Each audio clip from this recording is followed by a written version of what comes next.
السلام علیکم ورحمۃ اللہ وبرکاتہ۔ عزیز طلباء و طالبات، جماعت دہم کی 8ویں غزل جس کے شاعر مخمور سعیدی ہیں، اس کی تشریح انشاءاللہ آج ہم دیکھیں گے۔ مطلع ہے بھیڑ میں ہے مگر اکیلا ہے، اس کا قد دوسروں سے اونچا ہے۔ یہاں شاعر اپنے دوست کی تعریف بیان کر رہا ہے، خوبی بیان کر رہا ہے کہ اگر وہ بھیڑ میں بھی ہو تو وہ اکیلا دکھائی دیتا ہے، وہ منفرد ہے۔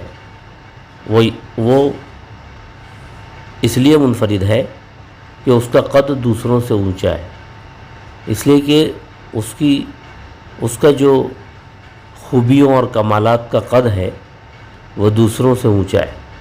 یہ وجہ نہیں ہے کہ وہ سب سے لمبا ہے اس لیے بھیڑ میں فوراً پہچان لیا جاتا ہے، بلکہ وجہ یہ ہے کہ شاعر کا دوست اس میں اتنی خوبیاں اور کمالات ہیں کہ اگر وہ بھیڑ میں بھی ہو تو وہ آسانی سے پہچان لیا جاتا ہے، اس لیے کہ تمام اسی کی طرف متوجہ ہوتے ہیں۔ اور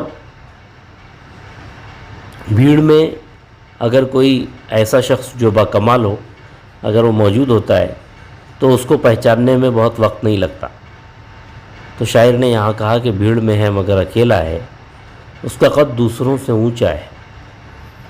اور غزل چونکہ اس کا ہر شعر آزاد اور مکمل ہوتا ہے اور اس سے دیگر معنی بھی لیے جا سکتے ہیں، اس لیے اس شعر کو اس طرح بھی سمجھا جا سکتا ہے کہ جب کوئی بڑا شخص ہوتا ہے تو اس کی فکر اور اس کی سوچ بھی بڑی ہوتی ہے، اور اس کے اطراف میں رہنے والے لوگوں سے اس کی سوچ میل نہیں کھاتی، بلکہ اس کی سوچ اونچی ہوتی ہے، اس لیے بعض مرتبہ وہ اکیلا رہ جاتا ہے اور دوسرے لوگ اس کا ساتھ نہیں دے پاتے۔ تو اس شعر سے وہ مطلب بھی نکل رہا ہے کہ بھیڑ میں ہے مگر اکیلا ہے، یعنی تمام لوگوں کے ساتھ ہونے کے باوجود وہ اپنی فکر اور اپنی سوچ کے اعتبار سے اکیلا ہے، اس لیے کہ اس کا جو ذہنی اور فکری قد ہے وہ دوسروں سے اونچا ہے۔ یہی وجہ ہے کہ وہ اکیلا رہ گیا ہے اور کوئی اس کا ساتھ نہیں دے پا رہا ہے۔ جیسے غالب کے دور میں غالب کے جو اشعار تھے وہ اس زمانے کے خود شعراء ان پر تنقید کیا کرتے تھے، لیکن آج پوری دنیا نے ان کو تسلیم کیا۔ اس کی وجہ یہ ہے کہ ان کا جو تخیل تھا اور ان کی جو فکر اور سوچ تھی وہ اس زمانے کے شعراء سے گویا بلند تھی۔ اپنے اپنے دکھوں کی دنیا میں میں بھی تنہا ہوں وہ بھی تنہا ہے۔ ایک حقیقت کو شاعر نے بیان کیا کہ آج کے دور میں، خاص طور سے آج کے دور میں، ہر ایک اپنی اپنی مصیبتوں اور پریشانیوں میں مبتلا ہے اور کسی کو کسی کی مصیبت اور پریشانی کو دور کرنے کی فرصت نہیں ہے۔ اور یہ بھی ایک حقیقت ہے کہ جب مصیبت آتی ہے، پریشانی آتی ہے، تو جو اس میں مبتلا ہوتا ہے اس کو برداشت کرنا پڑتا ہے۔ اور آج کے دور میں خاص طور سے جب کہ خود غرضی کا دور ہے، اس میں تو انسان ہر ایک کسی نہ کسی پریشانی میں مبتلا ہے اور وہ اپنی مصیبت خود برداشت کر رہا ہے اور وہ اپنی مصیبت اور دکھوں کی دنیا میں تنہا ہے، اکیلا ہے۔ تو شاعر کہتا ہے کہ اپنے اپنے دکھوں کی دنیا میں، کہ اپنی اپنی مصیبتوں کی دنیا میں، شاعر کہتا ہے کہ میں بھی اکیلا ہوں اور وہ بھی اکیلا ہے۔ ہر ایک اپنے اپنے غم اور مصیبتیں برداشت کر رہا ہے۔ منزلیں غم کی طے نہیں ہوتی، راستہ ساتھ ساتھ چلتا ہے۔ یہاں شاعر نے غم کو منزلیں کہہ کر یہ بتانا چاہا کہ اس کا مفہوم سیدھا سیدھا یہ ہے کہ زندگی جب تک ہے تب تک غم اور مصیبتیں ساتھ چلتی رہتی ہیں اور تب تک ان کا خاتمہ نہیں ہوتا۔ تو اس کو اس انداز سے بیان کیا کہ گویا غم کی منزلیں یہ پار نہیں ہوتی، طے نہیں ہو پاتی، اور اس کی وجہ یہ ہے کہ راستہ جو رکا رہنا چاہیے اور اس پر چلنے والا آگے بڑھنا چاہیے، تو ہوتا یہ ہے کہ راستہ بھی ساتھ ساتھ چلنے لگتا ہے۔ جب راستہ بھی ساتھ ساتھ چل رہا ہو تو منزلوں تک کس طرح پہنچا جا سکتا ہے۔ تو شاعر یہ کہنا چاہتا ہے کہ مصیبتوں کو اور غموں کو دور کرنے کا جو راستہ ہے وہ بھی ساتھ ساتھ چلنے لگتا ہے۔ انسان جب مصیبتوں اور غم کی منزلوں کو طے کرنا چاہتا ہے اور ان کو ختم کرنا چاہتا ہے تو جس راستے پر چل کر وہ ان مصیبتوں کو ختم کرنا چاہتا ہے وہ بھی اس کے ساتھ ساتھ چلنے لگتا ہے۔ مطلب یہ ہے کہ غم کی منزلیں طے نہیں ہوتی بلکہ ایک کے بعد ایک غم انسان کو گھیرے رہتا ہے۔ تو بڑے خوبصورت انداز سے شاعر نے اس کو اس طرح بیان کیا کہ غم کی منزلیں طے نہیں ہوتی بلکہ راستہ بھی ساتھ ساتھ چلتا ہے۔ ساتھ لے لو سپر محبت کی، اس کی نفرت کا وار سہنا ہے۔ شاعر کہتا ہے کہ اپنے ساتھ محبت کی سپر لے لو، محبت کی ڈھال لے لو۔ اس کی وجہ یہ ہے کہ اس کی نفرت کا وار سہنا ہے۔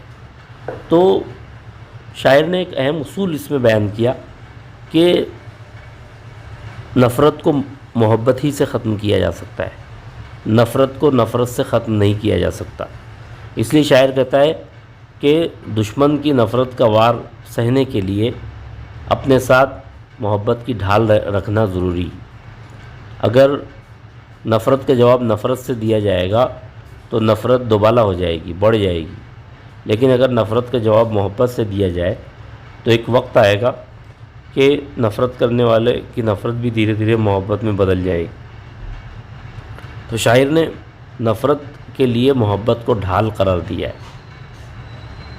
تجھ سے ٹوٹا جو ایک تعلق تھا، اب تو سارے جہاں سے رشتہ ہے۔ شاعر اپنے دوست سے کہہ رہا ہے کہ تجھ سے جو ایک تعلق ٹوٹ گیا تو اس تعلق کے ٹوٹنے کی وجہ سے یہ ہوا کہ اب تو سارے جہاں سے رشتہ قائم ہو گیا۔ یعنی جب تک تجھ سے تعلق تھا تو تب تک کسی اور سے تعلق نہیں تھا، لیکن جب تجھ سے تعلق ٹوٹ گیا تو اب شاعر اپنے دل کو بہلانے کے لیے اور اپنے غموں کو دور کرنے کے لیے اب وہ سارے جہاں سے رشتہ قائم کر رہا ہے، اور اپنے دکھوں کو بانٹنے کے لیے وہ اپنے وقت کو گزارنے کے لیے وہ دوسروں سے اس لیے تعلق قائم کر رہا ہے کہ اب اس کو تنہائی کاٹ کھانے دوڑتی ہے، اور اس لیے اس کا رشتہ سارے جہاں سے جڑ گیا۔ خود سے مل کر بہت اداس تھا آج، وہ جو ہنس ہنس کے سب سے ملتا ہے۔ اور یہ بھی حقیقت ہے کہ جو دوسروں کو ہنساتا ہے اور دوسروں کے لیے تفریح کا سامان مہیا کرتا ہے وہ ضروری نہیں کہ اس کی زندگی بھی یعنی بہت زیادہ خوشیوں اور اطمینان سے بھری ہوئی ہو، بلکہ اکثر ایسا ہوتا ہے کہ جو دوسروں کو ہنساتا ہے وہ اپنے غموں کو دور کرنے کے لیے دوسروں کو ہنسانے کی کوشش کرتا ہے۔ تو خود سے مل کر بہت اداس تھا آج، کہ وہ شخص جو دوسروں سے ہنس ہنس کے ملتا ہے، دوسروں کو ہنساتا بھی ہے، دوسروں سے خوش اخلاقی سے اور اچھے انداز سے ملتا ہے، ہنس ہنس کے ملتا ہے، تو لوگوں کو ایسا لگتا ہے کہ اس کی زندگی بڑی پرسکون ہے۔ لیکن جب وہ اپنے آپ سے ملتا ہے، لوگوں سے ملتے وقت تو ہنس ہنس کے ملتا ہے، لیکن جب وہ اپنے آپ سے ملتا ہے تو اداس ہو جاتا ہے، اس لیے کہ اس کے جو غم ہیں، اس کی جو مصیبتیں ہیں، اس کی پریشانیاں ہیں، جب وہ اس پر غور کرتا ہے تو پھر وہ اداس ہو جاتا ہے، مایوس ہو جاتا ہے۔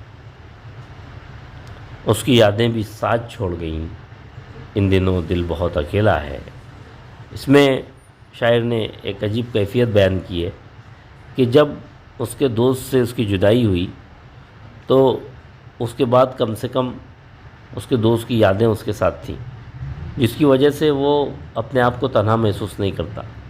لیکن وقت کے گزرنے کے ساتھ ساتھ شاعر کے دوست کی جو یادیں اس کے دل میں موجود تھیں، تو شاعر کہتا ہے کہ اب تو وہ یادیں بھی چلی گئیں، یادیں بھی ساتھ چھوڑ کے چلی گئیں، اور اسی وجہ سے دل ان دنوں بہت اکیلا محسوس کر رہا ہے اور تنہا ہے۔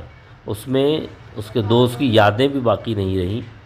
تو بہت خوبصورت انداز میں شاعر نے اپنے دل کے اکیلے پن کو بیان کیا ہے اور اس حقیقت کا اظہار کیا ہے کہ وقت کے ساتھ ساتھ یادیں بھی ساتھ چھوڑ جاتی ہیں۔ امید ہے آپ کو اچھی طرح سمجھ میں آیا ہوگا۔ السلام علیکم ورحمۃ اللہ وبرکاتہ۔